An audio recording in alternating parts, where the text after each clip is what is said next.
Bonjour à tous les chefs de famille. Bonjour à ceux qui se sont joints à nous il n'y a pas si longtemps. On est déjà rendu au 3e mois du défi une pièce par mois. Donc aujourd'hui, je vous invite dans mon espace de travail et là, je dois vous dire que s'il y a une pièce dans toute ma maison que j'ai donc du mal à tenir en ordre, c'est bien celle-là. Mais j'ai confiance qu'un jour, je vais y arriver. J'ai quand même une belle petite méthode. C'est juste que je manque parfois de rigueur pour la tenir. Alors voilà, je vous fais faire un petit tour de mon espace bureau. Mon espace garde-robe, vous l'avez vu en juin dernier lorsque je vous ai fait une petite vidéo sur le rangement du matériel scolaire des enfants. Alors, le voici. Je vous montre un peu ce qu'il y a ici. Donc, il y a toujours ma tablette matériel, fourniture scolaire. Ici, je vais ranger tout le matériel scolaire inutilisé. Ou extra, donc les cartables, séparateurs, pochettes transparentes, cahiers Canada, duotang, tout le matériel scolaire, les crayons, les étiquettes, bon, tout ce qui va pouvoir être utilisé de nouveau ou qui sera utilisé un jour parce qu'on en avait en extra. Sur la tablette suivante, juste ici, il y a en fait tout le matériel de bureau que nous utilisons. Donc, tous les crayons en extra. On y trouve aussi les agrafeuses, la gommette, les post-it supplémentaires.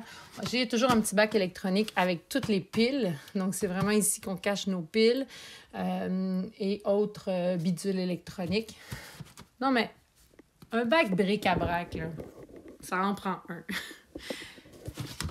Il y a un peu de tout là-dedans. Il y a des vieux VHS, des montres, vraiment. Donc, j'ai un bac bric-à-brac et j'ai un petit bac ici artisanat. Donc, dans tout ça, il y a des espèces de collants, du papier de soie, bref, les trucs dont j'ai besoin souvent pour emballer des cadeaux ou ce genre de trucs-là. Sur la tablette suivante, il y a les souvenirs. Donc, j'ai mes vieux albums photos de quand j'étais tout petite. J'ai des DVD de photos, photos de famille. J'ai une boîte de souvenirs, donc mes souvenirs à moi avec album de finissant et tout le tralala. Tout est là. Il y a les albums de bébés de mes enfants, juste ici. Puis j'ai une pochette ici. Moi, j'aime bien avoir ce genre de petit... là, mon étiquette, en fait, il faudrait que je vous crée quelque chose du genre. Mon étiquette, elle s'en va. Là-dedans, là, c'est... En fait, vous savez, des fois, là, on a des trucs qui nous tombent sur la main puis on n'a pas le temps d'aller les classer dans les bonnes... comme les souvenirs, les fameux souvenirs, là. Des trucs qu'on dit, ah, ça, je veux pas jeter ça, mais ça a une valeur significative. Donc, j'aime ça, mon petite pochette fourre-tout comme ça à classer. Puis quand j'ai du temps, ben là, je l'ouvre puis je le classe au bon endroit, à l'endroit où je veux le porter, donc où je veux le placer, où il sera à sa place. Donc là-dedans, là, il y a un petit peu de tout. Je sais que c'est des choses que j'aurai à classer à un moment donné, mais ça évite d'avoir des piles de papier puis de plein de choses qui s'accumulent un peu partout parce qu'on manque de temps pour les placer au bon endroit. Parlant de souvenirs, là, je vais être très sommaire, mais je vais vous préparer une vidéo sous peu pour vous parler. Je sais qu'il y a beaucoup de questions sur les dessins d'enfants puis ce genre de trucs-là. Je vous parle rapidement de ma méthode, mais je veux juste vous dire qu'on y reviendra vraiment de façon plus précise éventuellement. J'ai ici des cartables. Pour chacun de mes enfants, j'ai 2 cartables. Un cartable école et un cartable dessin. Donc, dans ces cartables-là, je garde les bulletins, les certificats, bref, tous les petits trucs mérites qu'ils ont eu à l'école. Les souvenirs d'école sont là-dedans. Et dans les dessins, je garde la plupart de leurs dessins. Par contre, et là, chacun de mes enfants a quelque chose comme ça. C'est un album, un livre. Attendez, je vais m'installer autrement pour vous le montrer.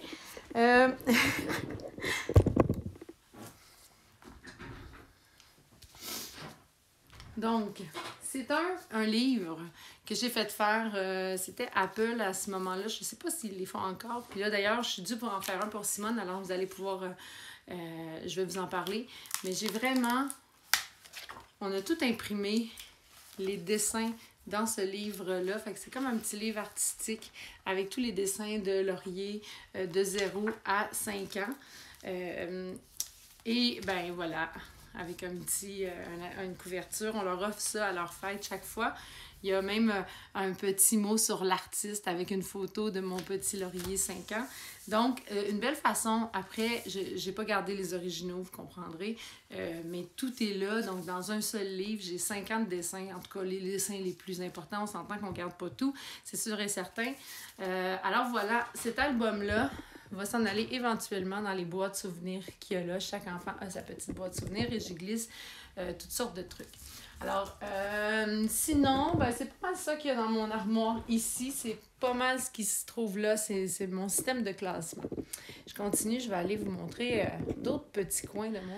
On a tous beaucoup de papier. Et là, je vous invite vraiment, quand vous allez faire le classement et que vous allez utiliser la petite combine qu'on vous a créée, par vraiment faire le ménage de vos papiers. Ici, j'ai un système de classement, de classeur. Je sais qu'il y en a qui ont des boîtes, qui ont des cartables peut-être.